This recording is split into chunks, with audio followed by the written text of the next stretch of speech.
on what worked for the Air India's disinvestment process, privatization process this time around, and when will you look at completely doing the handover as well, sir? Actually, there were many things that we had BRIT criteria which were actually changed. In the initial, the first round, we were actually retaining 26% with us. So it was not 100% sale. The second was the construct was their equity value. The third, the debt was prefixed. Then the debt itself has the current liabilities issues had not been really clarified on that, because there is a lot of current assets and current liabilities gap. And then there were other conditions which were also relating to merger and other things which were not really clear. So I think these points have been then subsequently taken care of while we did the construct. And I think the enterprise value construct was important in this case, because the Air India had very excessive debt, which we are all aware that this debt is not really a debt for which the underlying assets are there. This debt has come about because of continuous losses which the Air India has borne. I mean, the losses are in excess of 70,000 crore, and they have actually been funded through this debt, which has been government guaranteed. So because of this excess debt, there was no scope for, I think, it had to be hived off. But how much of the amount to be hived off was to be determined through the market in this EB process, rather than we taking any a priori view of the debt. Okay, 106. Ruchi will come back to you later.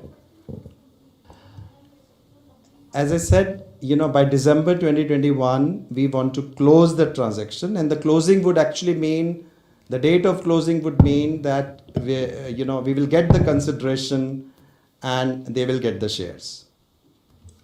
Yeah, please go ahead. I have two questions here. First question is 29,464 crore rupees. Hello, can you hear me? This is Anu Sharma from CNBC TV 18. My first question is 29,464 crore rupees was transferred from Air India's debt to the SPV. Now the debt has risen to over 40,000 crore, nearly 42,000 crore. This quote has around 15,000 crore for the debt part. So what happens to the remaining debt, which is close to around 27,000 crore rupees? Will it go to the SPV? Who will pay for it? The other part is Tata's currently have two airlines in India, Vistara and AirAsia India. How will that work for Tata's once Air India and Air India Express goes to them? Thank you. Okay, let me come to the debt position. See, the debt as on March 31, 2021 is 44,781 crore in the books of AI, and there is a debt also on the books of AI XL. Combined debt of AI and XL as on March 31, 2021 is 46,239 crore. And then, I mean, I would rather, instead of this breakdown, I'll give you the final figures. The total debt as on August 31, 2021 will be 61,562 crores. 61,562 crore. 61,562 crore as on August 31.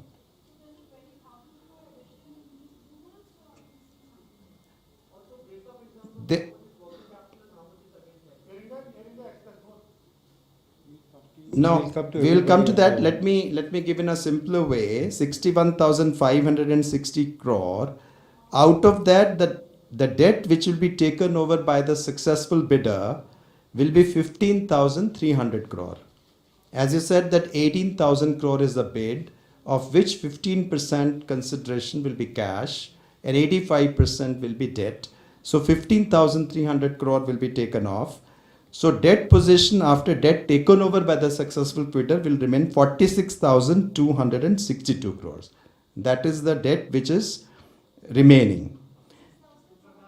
46,262 crore. This is going to be going to the AIAHL. 46,262 crore.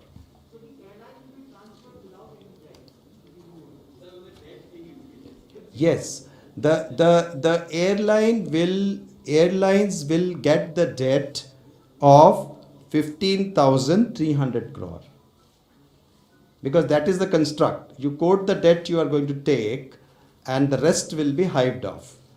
Now, I would like to highlight here an important point. What is it that the government has put in Air India since 2009 and 10?